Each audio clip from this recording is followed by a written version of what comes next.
Digital Assets for Investors. Chapter 7, Stablecoins and Payments.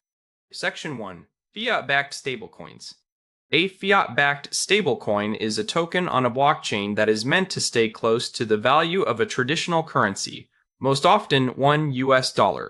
The key idea is simple. For each token issued, there should be matching assets held off-chain, such as cash or short-term government securities. That means the token is not valuable because it is scarce or speculative, but because it represents a claim tied to reserves in the conventional financial system. In practice, users treat it as digital dollars that can move through crypto networks. The goal is price stability. So this is very different from assets like Bitcoin or Ether, which can rise and fall sharply. The important detail is that the token lives on-chain, but the backing that supports it exists in banks, custodians, and legal arrangements off-chain. These tokens became widely used because they solve a practical problem.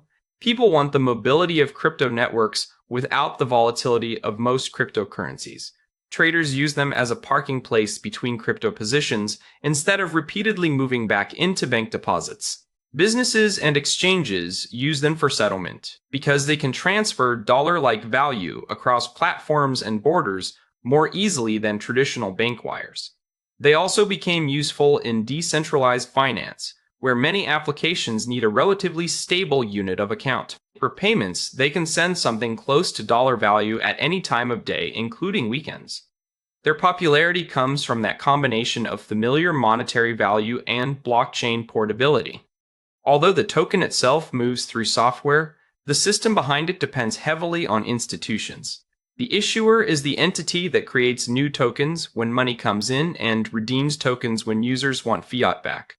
A bank or custodian holds the reserves that are supposed to support those tokens. An auditor or attestation provider may review whether reserves appear to match the amount of tokens outstanding. Users are depending on all of these parties to do their jobs properly, not just on the blockchain to record ownership. So even though stablecoins are part of the digital asset world, they still rely on traditional trust relationships. That is one reason fiat-backed stablecoins are best understood as hybrid systems, part crypto infrastructure and part conventional finance. The minting and redemption process is conceptually straightforward. A customer sends fiat currency to the issuer, and once those funds are verified, the issuer mints new stablecoin tokens and sends them to the customer. Those tokens can then circulate on-chain between wallets, exchanges, or payment platforms. When someone wants to redeem, the process reverses. The holder returns the tokens to the issuer burns them, and fiat is sent back through the banking system.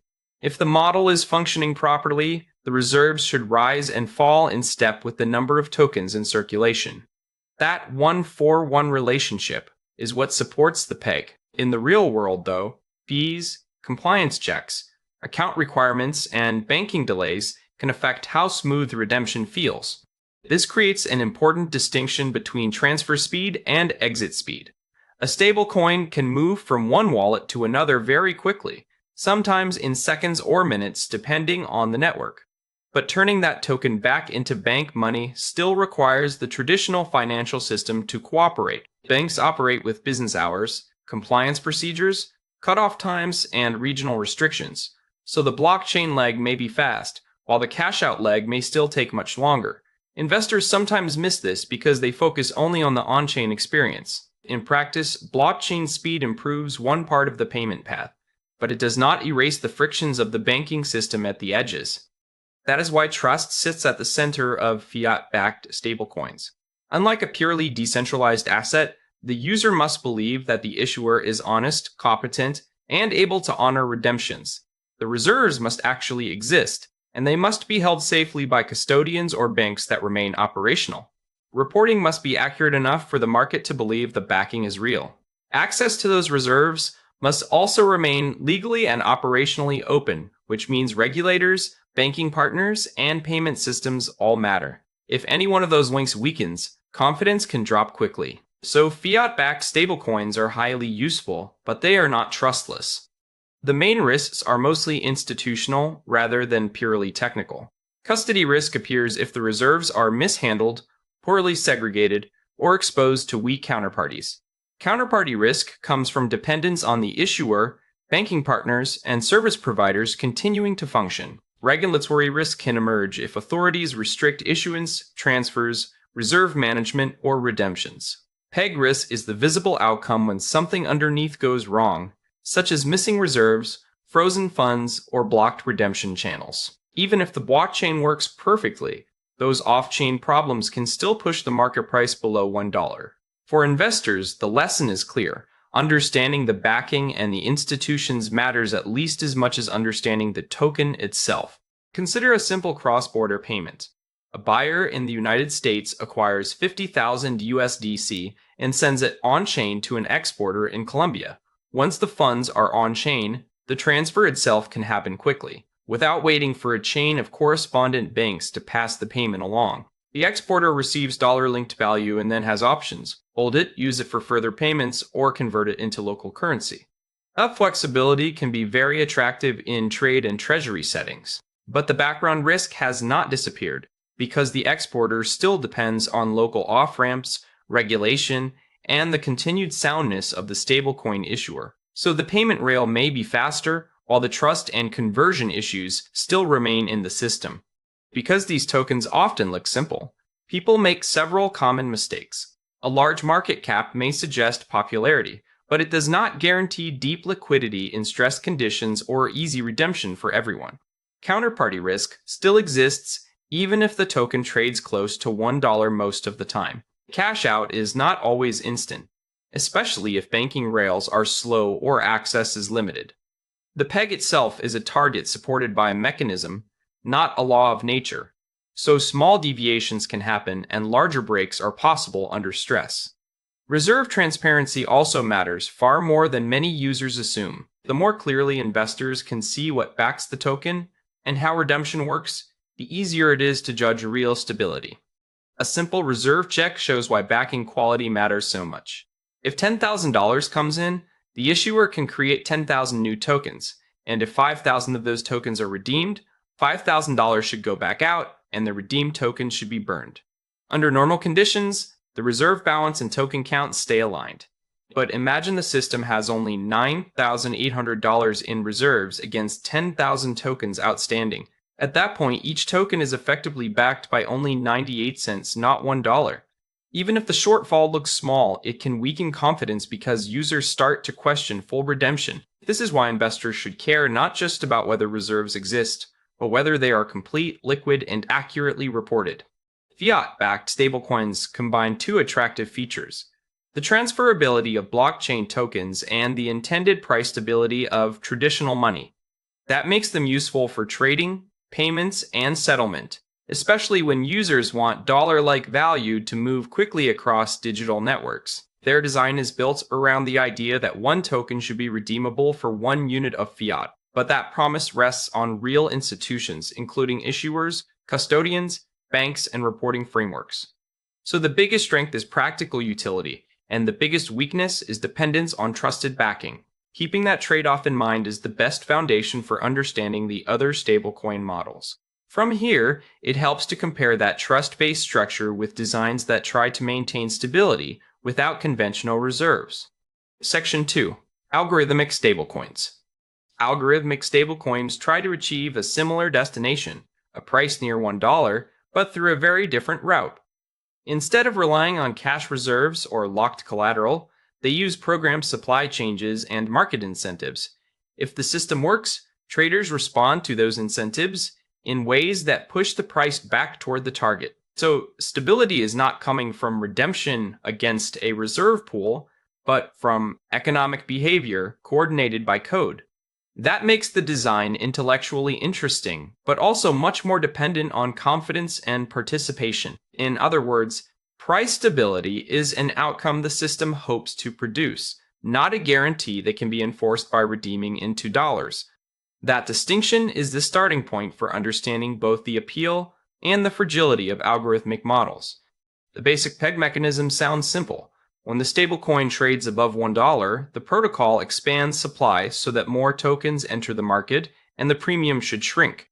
When it trades below $1, the protocol tries to contract supply so scarcity should help the price recover. Arbitrageurs are expected to step in, buying or selling where the incentive looks attractive. But this only works if traders believe the system will still function tomorrow and that the incentives they receive will have value. If that belief weakens, the supply adjustment may no longer translate into price recovery. So the mechanism is not just technical, it is deeply psychological and market dependent.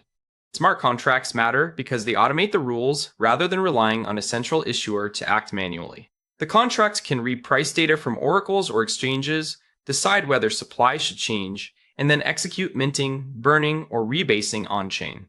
That makes the system transparent and programmable in a way traditional finance often is not. But automation should not be confused with safety. A smart contract can react to market conditions, yet it cannot create demand where none exists. It also depends on inputs such as oracle data and liquidity conditions, which may be unreliable in stress. So the code can enforce the rules, but it cannot guarantee the economic assumptions behind those rules. One common approach is the seigniorage style design, which uses 2 tokens instead of 1.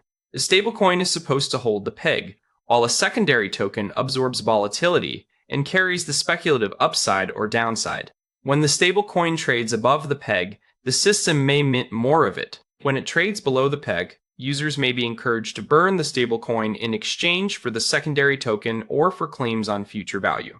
The hope is that this reduces supply at exactly the moment price is under pressure.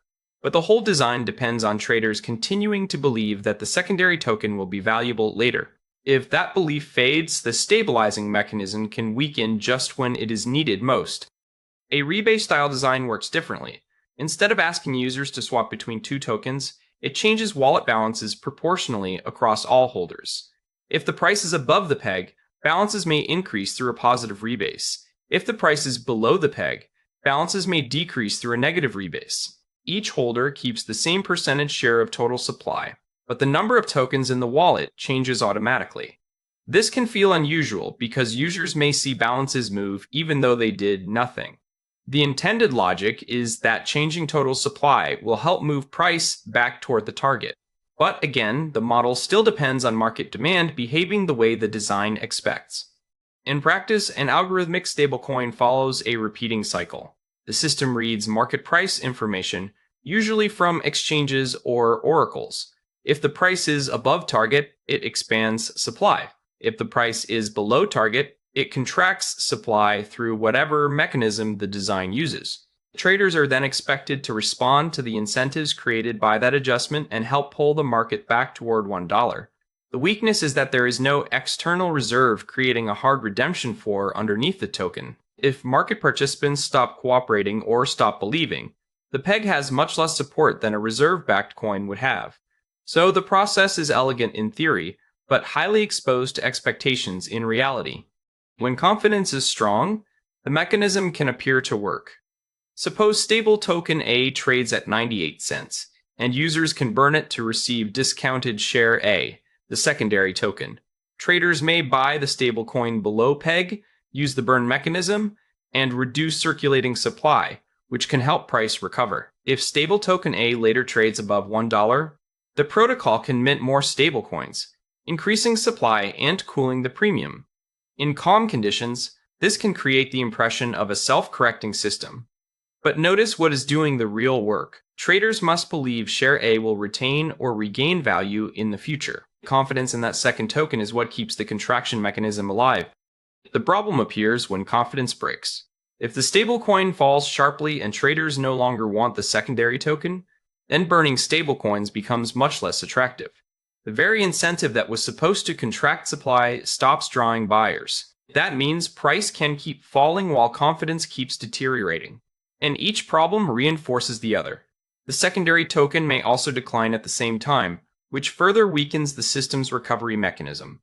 This is the classic death spiral dynamic associated with fragile algorithmic designs. The core lesson is that these models are often strongest in normal markets and weakest exactly when stress is highest. A worked rebase example makes the logic clearer. Suppose PegX has a supply of 1 million tokens and total market demand of $900,000, which implies a price of 90 cents. If the goal is to get back to $1 while demand stays constant, supply must fall to 900,000 tokens. That requires a 100,000 token reduction, or a 10% negative rebase. Every wallet balance would be cut by 10%, so someone holding 500 tokens would drop to 450.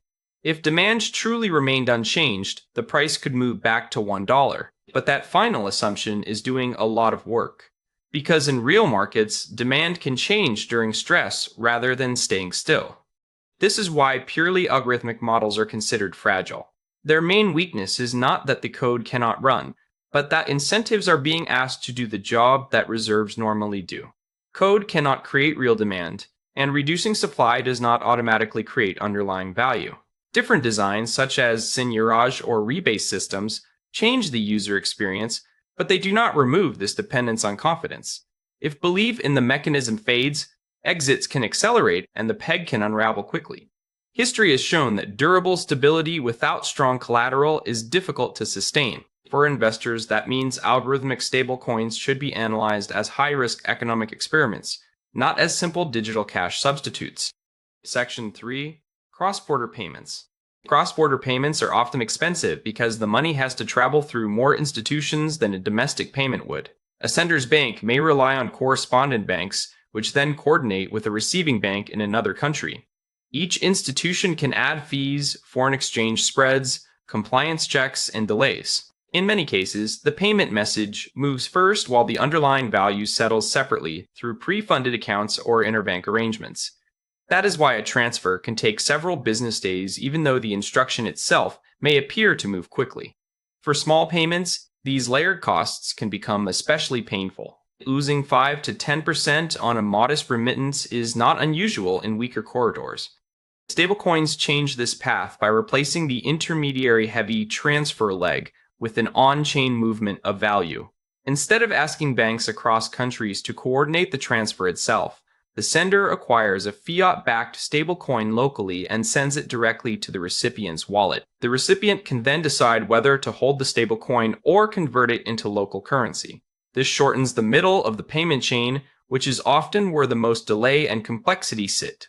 Common tokens used this way have included USDC, USDT, and at times BUSD. The result is not the elimination of fiat or regulation, but a different route for moving value between the entry point and the exit point. That is why stablecoins are often described as payment rails rather than complete payment systems by themselves.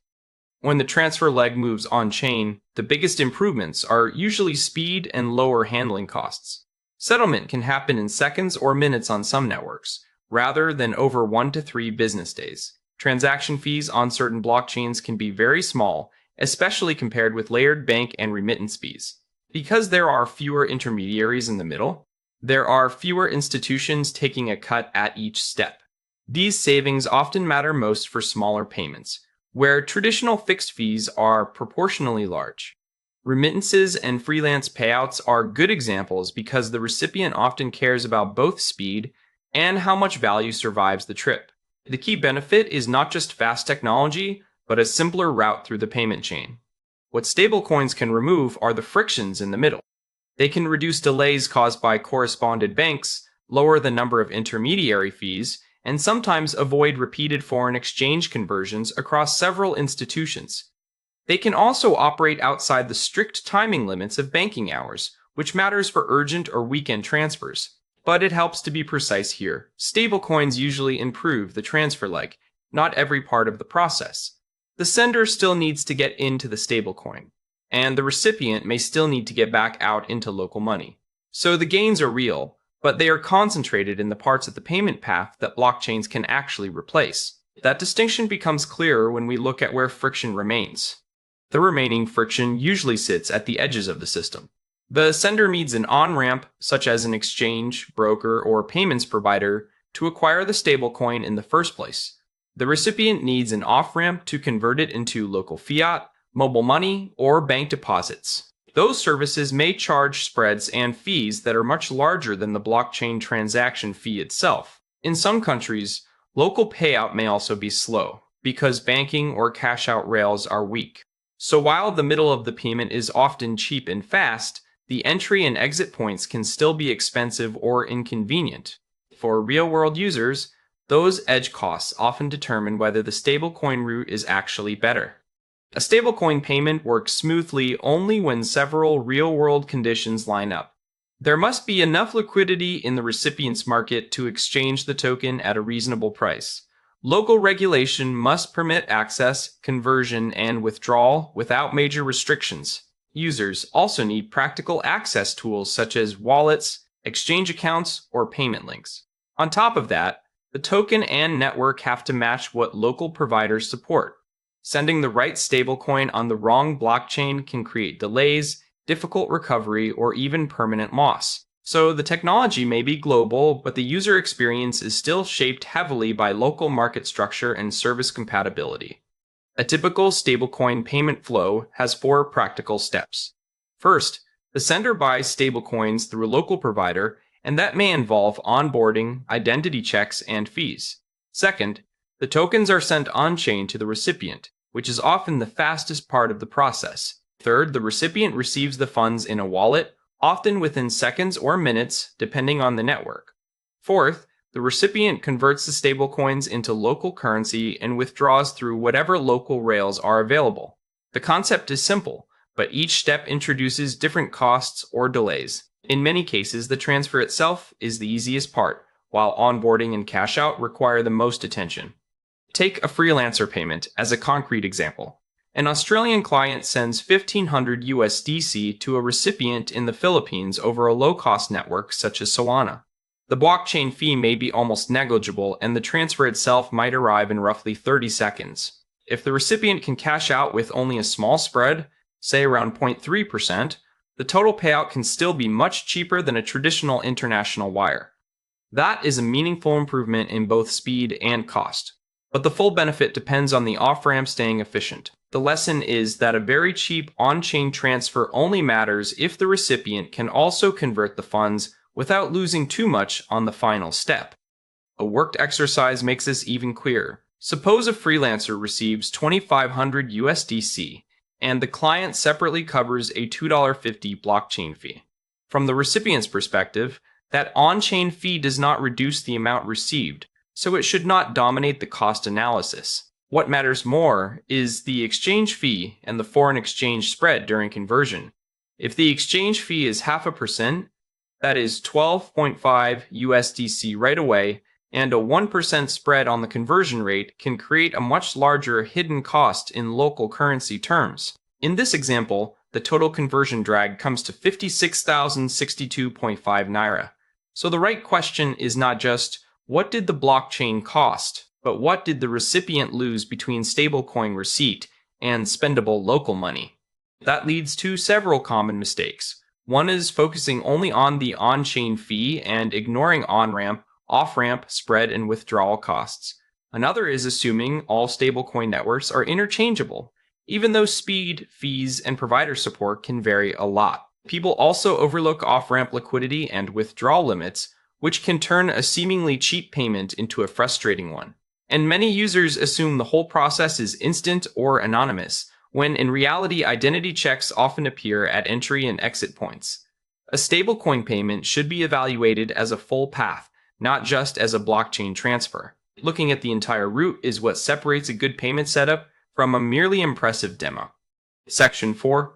Stablecoin risks. Stable does not mean risk-free. A stablecoin is designed to stay near $1, but the label alone tells you very little about how that stability is maintained.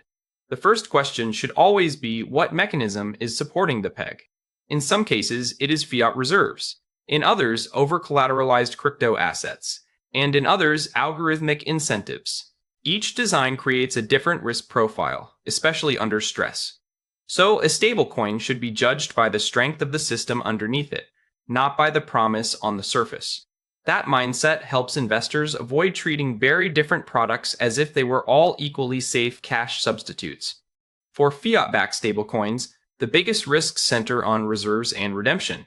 The issuer may claim backing in cash and short-term government securities, but users still have to trust that reporting is accurate and that those assets are actually accessible. If reserves are misreported, concentrated at weak institutions, or held in less liquid forms, the peg can come under pressure when redemptions rise. Even a fully backed portfolio can create problems if users cannot redeem quickly enough. This is why counterparty risk matters so much. The issuer, banks, custodians, and payment partners all have to function. When any part of that chain weakens, market confidence can slip before the balance sheet problem is fully visible.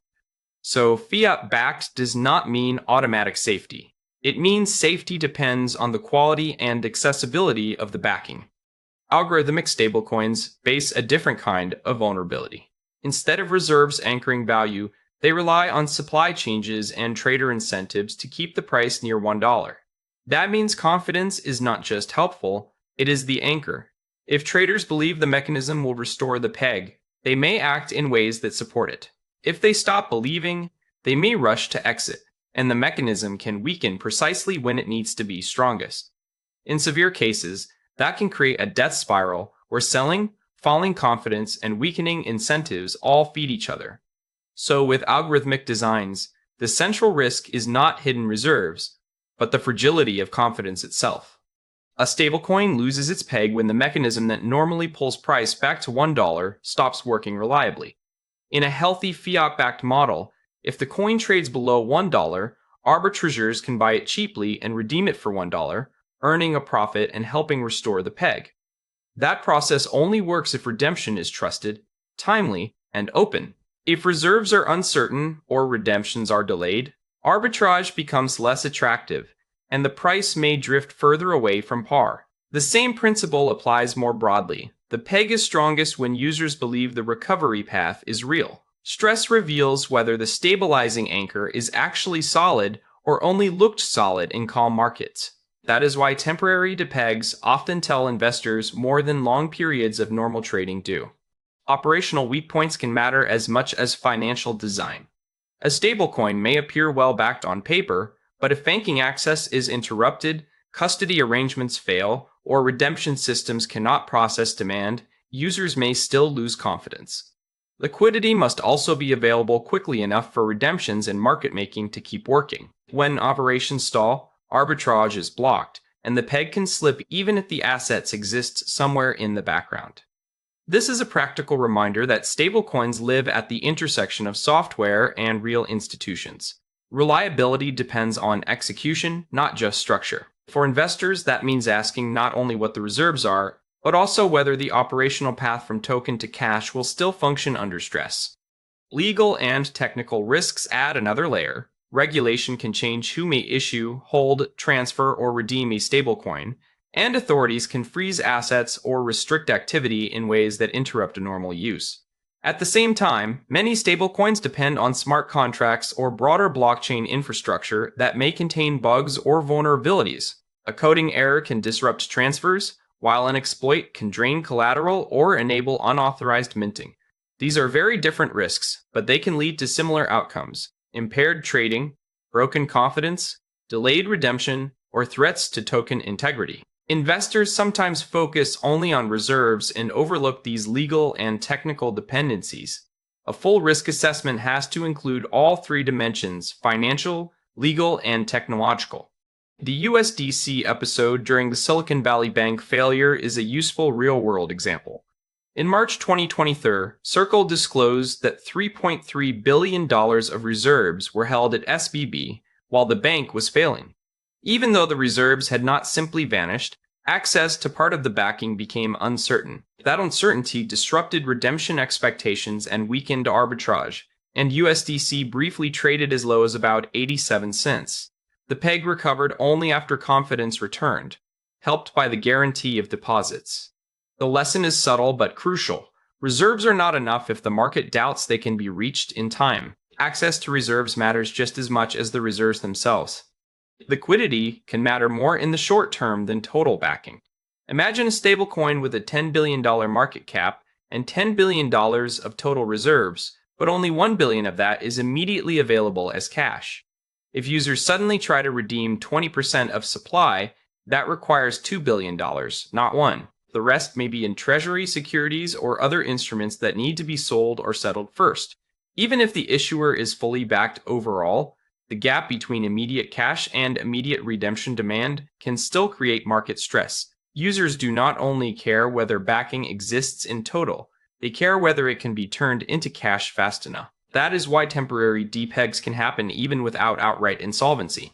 Many mistakes in judging stablecoins come from focusing on the promise rather than the mechanics. Investors often assume all reserves are cash, when in reality reserve mixes can include treasury bills and other instruments with different liquidity profiles. Redemptions are also sometimes treated as a minor operational detail, even though they are the core anchor of a fiat-backed peg. Others assume algorithms will always self-correct, despite the obvious role of confidence and demand.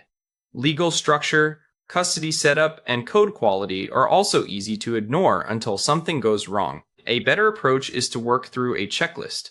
What are the reserves? How do redemptions function? Who are the counterparties? What jurisdiction applies? And what technical risks exist?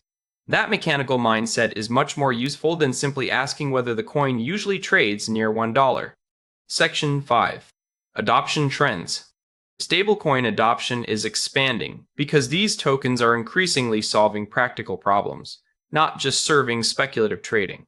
People use them as a way to store short-term value in a dollar-linked form without needing a US bank account. They also support cross-border payments and remittances, where speed and lower transfer friction can matter a lot.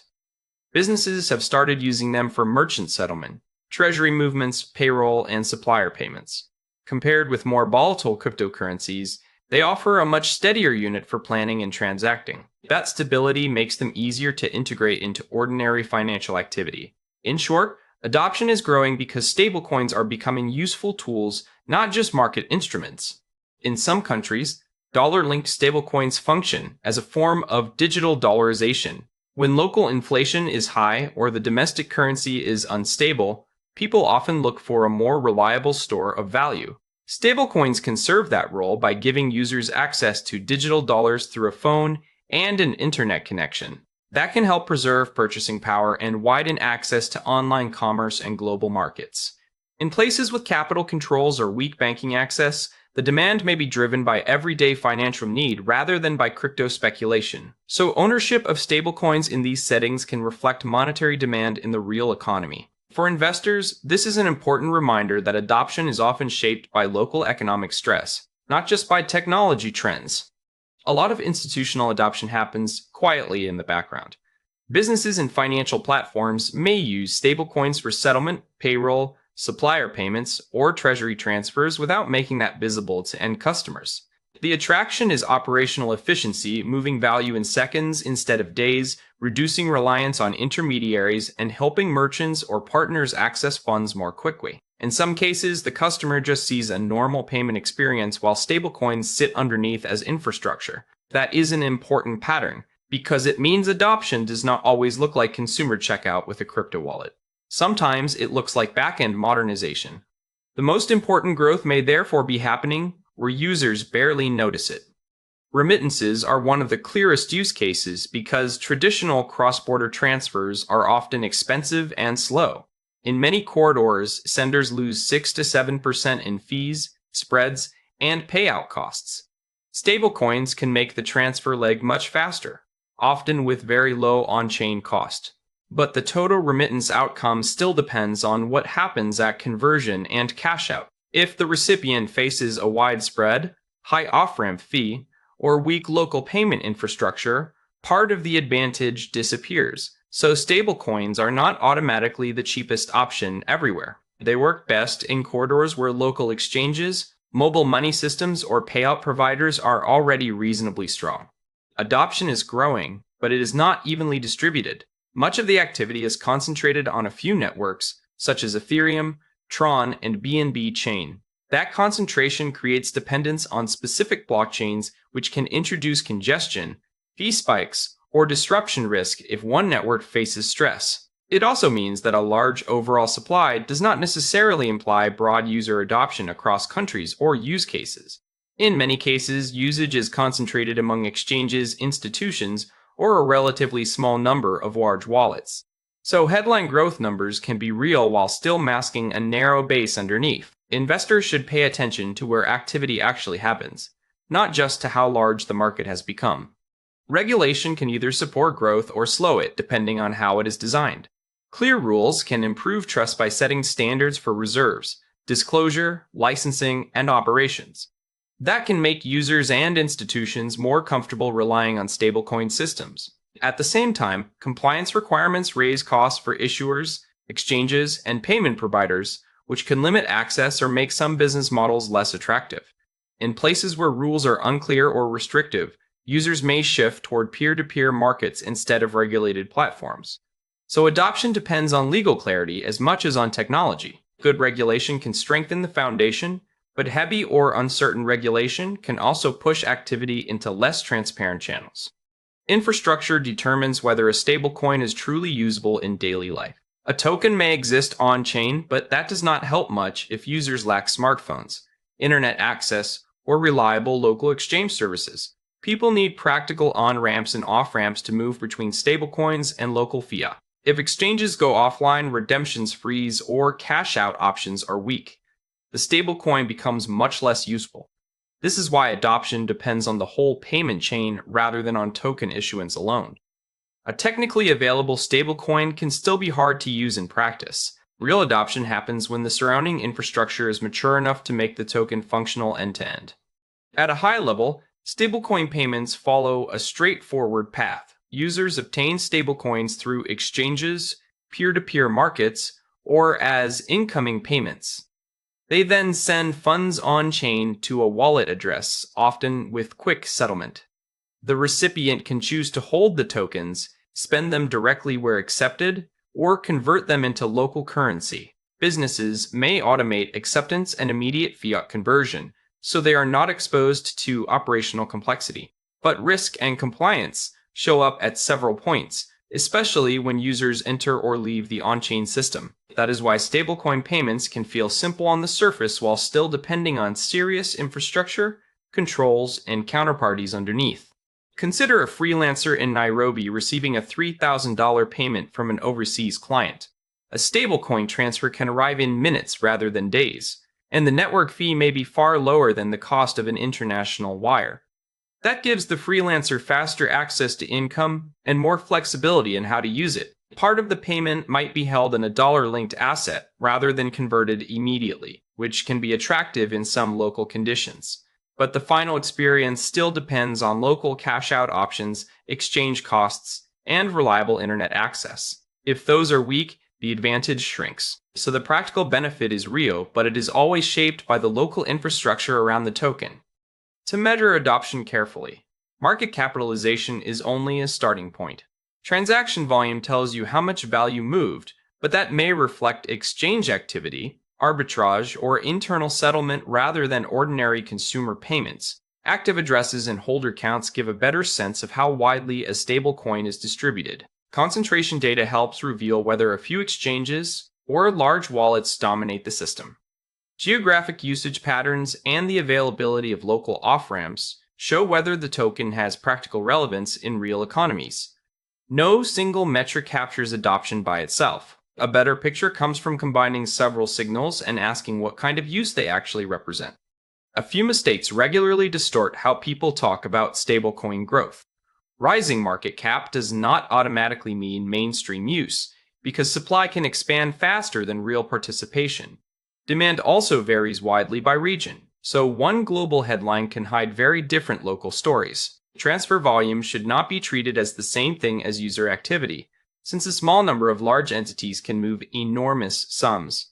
And stablecoins do not replace banks, payout providers, or cash-out services. They still depend on those connections at the edges. Careful analysis separates headline growth from adoption quality. The strongest conclusions come from looking at economics, regulation, infrastructure, and user behavior together.